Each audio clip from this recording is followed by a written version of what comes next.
아무리 힘든 일이 있어도 자식 생각만 하면 힘이 나는 건 모든 부모가 그렇겠죠?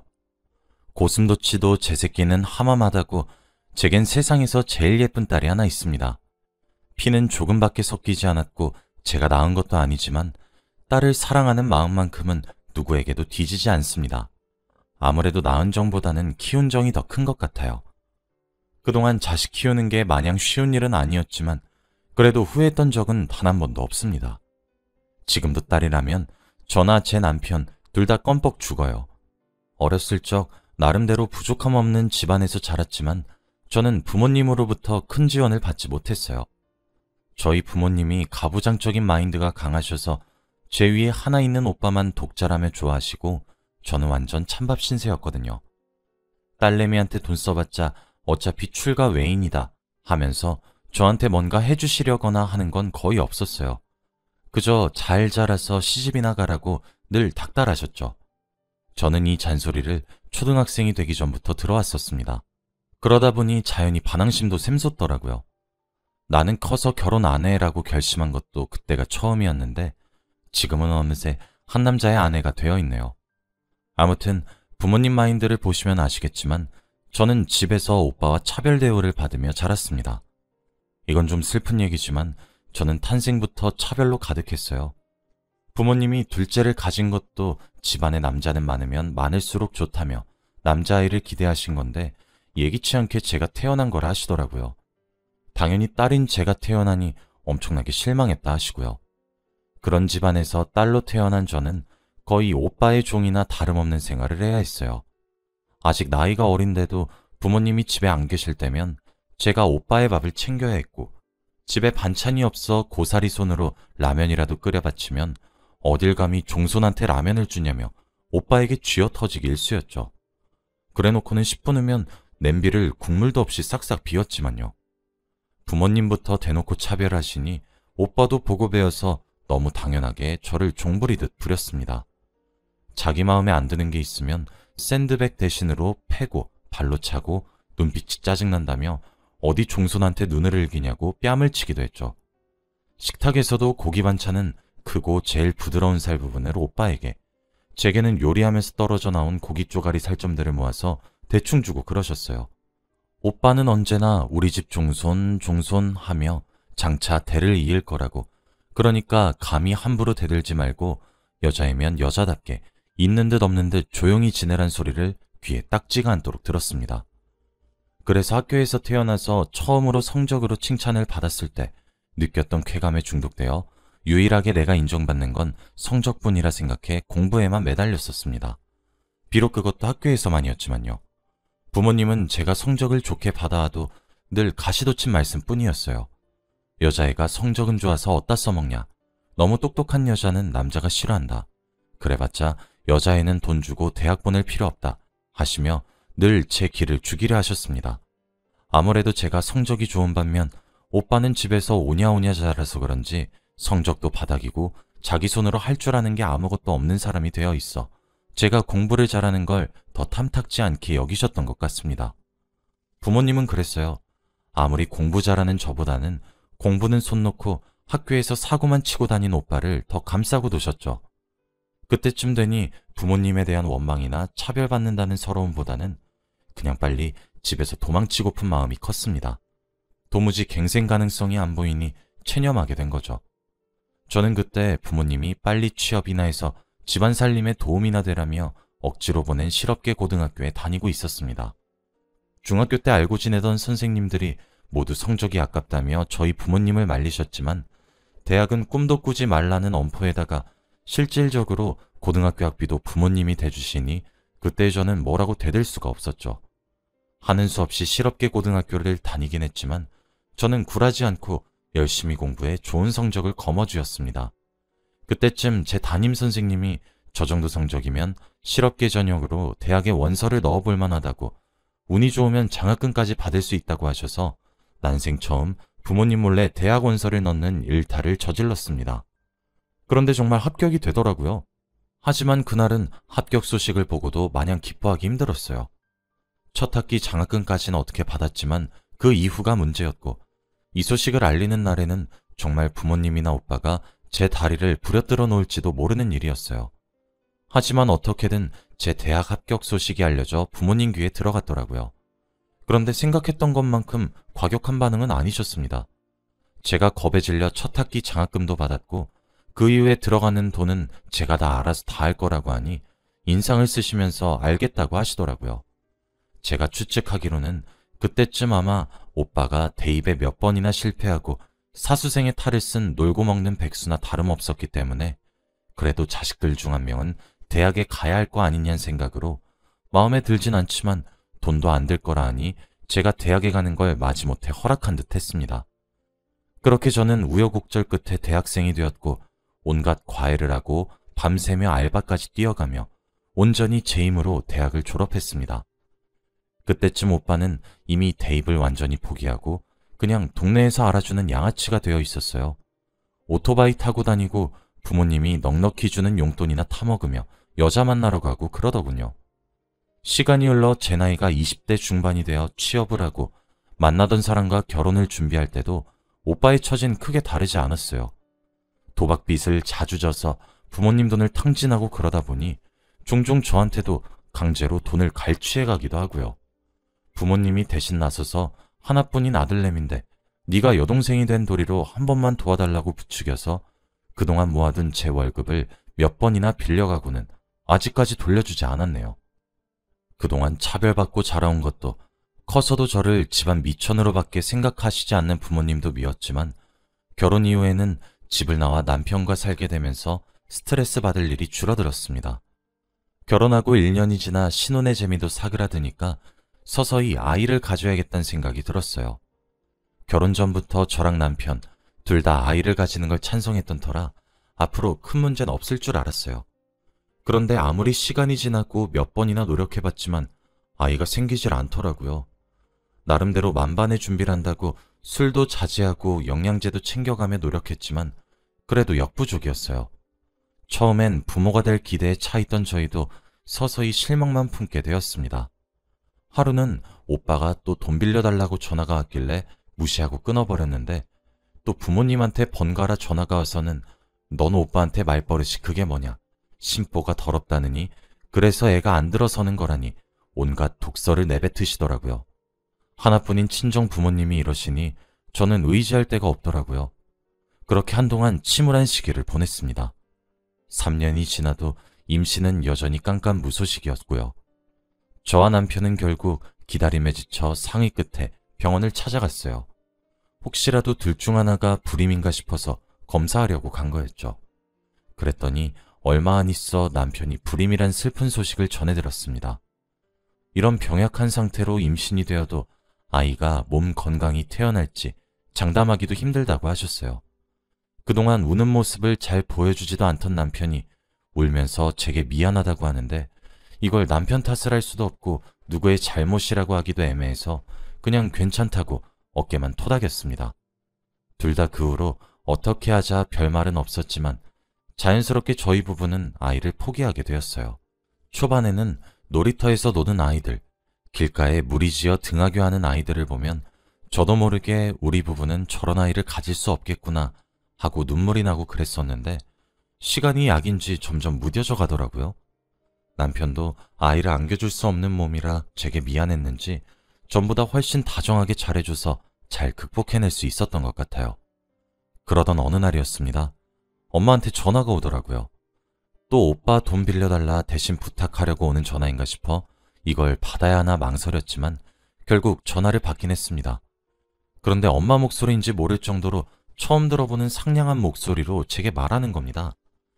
혜정아, 오늘 집에 잠시 들렀다가 너 좋아하는 갈비찜 해놨어. 웬 갈비찜인가요? 평소엔 오빠한테나 해주는 음식인데 말이에요. 영문을 모르겠어서 갑자기 왜 이러냐 물으니까 왜긴 왜냐고 우리 딸 사랑하니까 이러지 하더라고요. 태어나서 처음 들어보는 말이었습니다. 제대로 된 이유는 못 듣고 전화를 끊어서 어쨌든 저는 마침 집에서 쉬고 있던 남편과 본가로 향했어요. 남편이 친정 부모님 극성이나 그동안 저를 차별하면서 키워온 걸 다 알고 있어서 혼자 보내는 건 마음에 걸린다고 하더군요. 조금 감동이었어요. 아무튼 친정에 도착해서 남편과 함께 집 안으로 들어서는데 엄마가 달려와서는 제 가방이랑 외투를 받아가지고 대신 걸어주는 거예요. 어이구, 우리 예쁜 딸 왔어? 하면서요. 아빠랑 오빠도 이상하게 어색한 웃음을 지어 보이면서 저희를 맞이하는데 평소에는 본체만 체하면서 오늘따라 다들 왜 이러는 건가 의아했습니다. 급하게 식탁에 앉혀서 배고프지 않냐며 갈비찜 해놨다고 손수 살까지 발라서 제 숟가락 위에 올려놓는 거예요. 솔직히 속으로 괜히 울컥했어요. 다른 집 친구들 얘기 들어보면 엄마가 제일 맛있는 것만 자기 먹이고 생선살도 발라주고 그런다던데 저는 한 번도 그런 적이 없었거든요. 그런데 이제 와서 갑자기 이렇게 따뜻하게 대해주니까 어쩔 줄 모르겠다가도 솔직히 좋았어요. 그래도 제 엄마잖아요. 중간중간 남편과 영문을 모르겠다는 눈빛을 연신 교환하면서도 밥그릇을 싹싹 비웠죠. 과일도 깎아주겠다며 거실에 앉아 기다리고 있는데 오빠가 슬쩍 와서 묻는 거예요. 야, 너 아직도 애 못 가지냐? 하면서요. 남편이 불임이라고 한 지가 언젠데 갑자기 또 상처를 건드리나 싶어서 기분이 나빴지만 그냥 하고 짧게 대답했습니다. 그랬더니 아, 그러냐? 알겠다 하고는 기분 나쁜 미소를 띠면서 엄마가 계신 주방으로 가는 거예요. 그러고는 엄마랑 같이 작은 방에 들어갔다가 웬 이불을 둘둘 말아놓은 걸 들고 나오는 거예요. 뭔가 싶어서 의심스럽게 쳐다보니 그 이불 속엔 아기가 있었습니다. 뭐야? 누구예요? 하고 놀라서 묻자 엄마가 제 앞에 잽싸게 무릎 꿇으며 말하더라고요. 네 오빠가 밖에서 나온 딸이야. 준영이가 여태 아무 말 안 하다가 망할 년이 어제 우리 집 문 앞에다 애를 두고 간 거야. 무슨 일인가 싶어 추궁하니까 그제서야 준영이가 말해주더라고. 그냥 재미로 만나다가 임신시켜버려서 모른 척 하려고 그때부터 폰 번호고 뭐고 다 바꾸고 연락도 씹었는데 집은 이사를 못하니까 집 앞에 버려두고 갔더라고. 그 후로 애 엄마도 연락이 안 되고. 이게 참 그래도 남자애면 눈 딱 감고 키우겠는데 하필 또 계집애여가지고. 혜정아, 마지막으로 딱 한 번만 우리 도와주라. 너희 오빠는 앞날도 창창한데 이대로 애 딸리면 결혼도 못하고 우리 집 대도 끊기고. 엄마가 이렇게 빌게 혜정아, 너희 어차피 아이도 없어서 그동안 힘들어 했잖아. 어디 누구 새끼인지도 모르는 애 입양하는 것보단 조금이라도 피 섞인 조카가 낫지 않겠어? 제가 지금 뭘 들은 건가 싶었습니다. 그럼 그렇지. 이상하리만치 저한테 잘해준 이유가 다 있었어요. 오빠 미쳤어? 아니, 오빠도 그렇고 엄마도 아빠도 지금 이게 정상이에요? 지금 나만 이해가 안 되는 거야? 다들 정신 나갔냐고요? 혜정아, 엄마가 미안해. 그동안 많이 서러웠지? 엄마랑 아빠가 다 잘못했어. 그러니까 이 애만 한 번만 맡아주라. 제발 부탁이야. 그럼 이제 평생 너 서운할 일 없도록 할게. 엄마 아빠가 평생 너 모시고 살게. 주변에서 큰 소리도 나고 어른들한테 둘러싸여 무서운 건지 애가 울기 시작하더라고요. 그런데 아무도 애를 달랠 생각을 안 했습니다. 더 이상 실망하기도 지쳐 제가 서툴게 애를 안아들고 달랬어요. 그랬더니 또 귀신같이 울음을 멈추고 눈물 맺힌 구슬 같은 눈으로 빵긋 웃어 보이는 거예요. 지금 본인이 버림받은 처지인지도 모르고 예쁘게 웃어댄 아기를 보니 마음이 쓰렸어요. 옆에서 엄마랑 아빠는 애가 너를 좋아하나 보다 하면서 씨알도 안 먹힐 맞장구를 치고 있고 남편도 안쓰럽다는 듯 오빠의 아이를 바라보고 있었어요. 잠시 그러는 동안 아까의 말싸움은 흐지부지 끝나버리고 자연스럽게 제가 아이를 계속 안고 있게 되었습니다. 솔직히 싫어해야 하는 게 맞는 거잖아요. 사사건건 제 인생에서 하나도 도움이 안 되는 오빠의 아이고 부모님과 오빠가 제게 억지로 떠밀려고 하는 걸 아는데 그걸 알면서도 이상하게 아이에게 마음이 갔습니다. 그동안 괜찮은 척 숨겼지만 사실은 누구보다 아이를 원하던 제 속마음이 이렇게 드러난 걸까요? 아니면 처음 느껴보는 엄마의 가식적인 다정함도 너무 그리워서 잠시 마음이 동했던 걸까요? 따지고 보면 부모로부터 버림받은 이 아이나 그동안 딸 자식 취급 못 받으며 자라온 저나 비슷한 처지인데 그래서 느껴지는 이 유머를 동질감 때문이었나 봐요. 저는 남편을 따로 불러내 심각한 표정으로 조심스럽게 말했어요. 여보, 정말 당신이 뭐라 생각해도 나 할 말은 없어. 그런데 아이 데려가 키우고 싶다는 말하려는 거지? 남편이 옅게 웃으면서 말을 가로챘어요. 어떻게 알았냐는 표정으로 가만히 있으니 말을 이었습니다. 그래도 우리 만나온 시간이 있는데 당신 표정만 봐도 다 알지. 나도 괜찮아. 다행히 지 아빠를 안 닮아서 아주 예쁜 여자아이잖아. 나도 우리가 키웠으면 좋겠어. 어차피 우리가 안 키우면 당신 부모님이 키울 생각도 전혀 없어 보이고 키운다고 해도 학대나 다름없는 환경에서 자라게 될 거야. 그거 알면서 나는 모르는 척 못하겠어. 우리 둘이 예쁘게 한번 키워보자. 남편의 진심 어린 말에 눈물이 맺혀 결국은 주책맞게 엉엉 울어버렸습니다. 그리고 거실로 나가 저희가 아이를 데려가겠다고 부모님과 오빠에게 말했어요. 이제 다 해결됐다면서 좋아하는 가족들의 모습이 참 가증스럽고 무섭게 느껴지더라고요. 아이를 처음 데려오고 한 달 정도는 그래도 온갖 잡념에 빠져서 이게 잘한 선택인가? 나중에 보면 후회하게 되진 않을까? 너무 성급히 결정한 게 아닌가 생각하며 힘들어했어요. 어른 된 도리로 그 집에 아이를 맡길 수도 없었지만 마음의 준비가 된 상태로 아이를 데려온 것도 아니었으니 혼란스러웠죠. 그런 저를 흔들리지 않게 잡아준 게 남편이었어요. 남편은 고맙게도 이제 아이도 우리 집 여자라며 우리 집 여자를 위해 이 한 몸 다 바칠 각오는 이미 했다며 너무 걱정 말라고 해주었죠.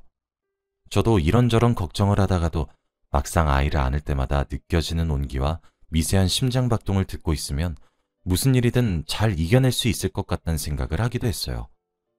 아이를 키워보신 분들이라면 다 아시겠지만 육아가 쉬운 일이 아닌지라 나중에 가서는 저런 잡생각이나 걱정을 할 겨를도 없이 아이를 먹이고 재우고 하며 시간을 보냈습니다. 잘 먹고 자는 모습이 천사 같은 아이였어요. 저와 남편 사이의 아이가 아닌 건 이제 문제도 아니었죠. 친정 식구들은 뭐 예상했다시피 아이를 데려가라고 할 때 했던 온갖 아부나 애원은 어디 가고 이제는 나 몰라라 하며 연락도 잘 안 받았습니다. 혹시나 양육비 같은 걸 요구라도 할까봐 진작에 차단한 것 같았어요.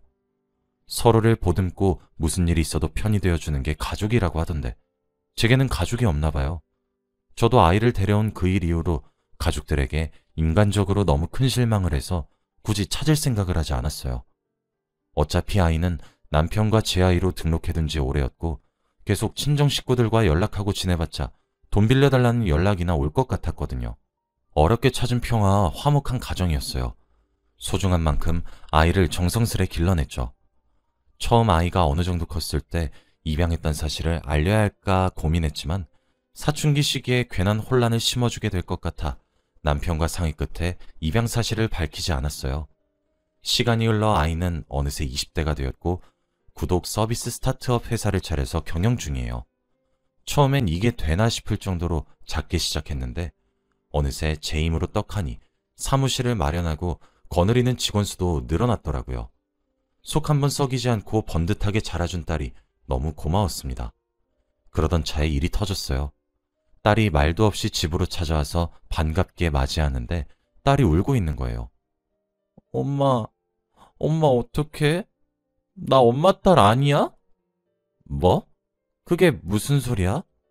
내 외삼촌이란 사람이 오늘 갑자기 사무실로 찾아와서 돈 달라고 행패 부리면서 말했어.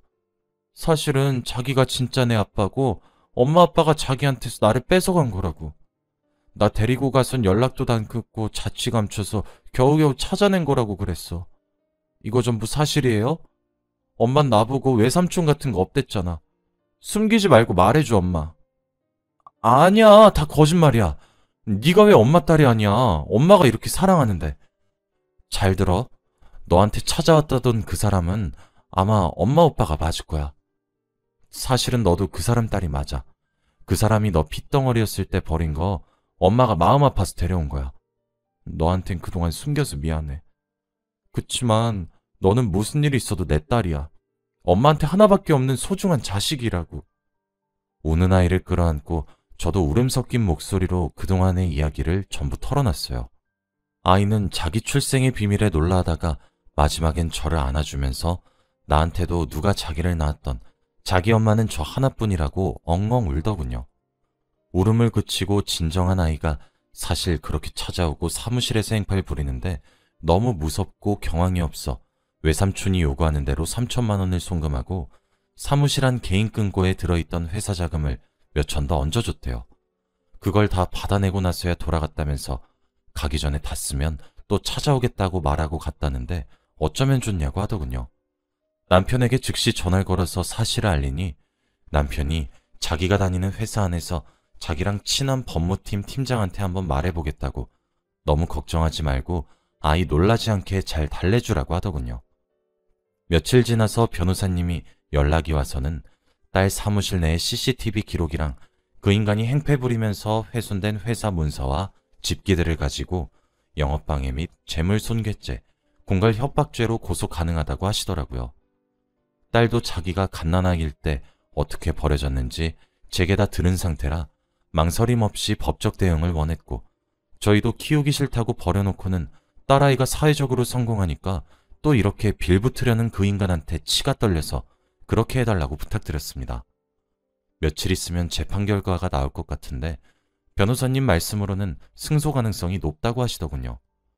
부디 바라는 대로 결과가 좋게 나와서 다시는 저희 부부와 딸이 큰 어려움 없이 진정한 가족으로서 행복하기만 하며 살 수 있도록 많은 응원 부탁드립니다. 사연 들어주셔서 감사합니다.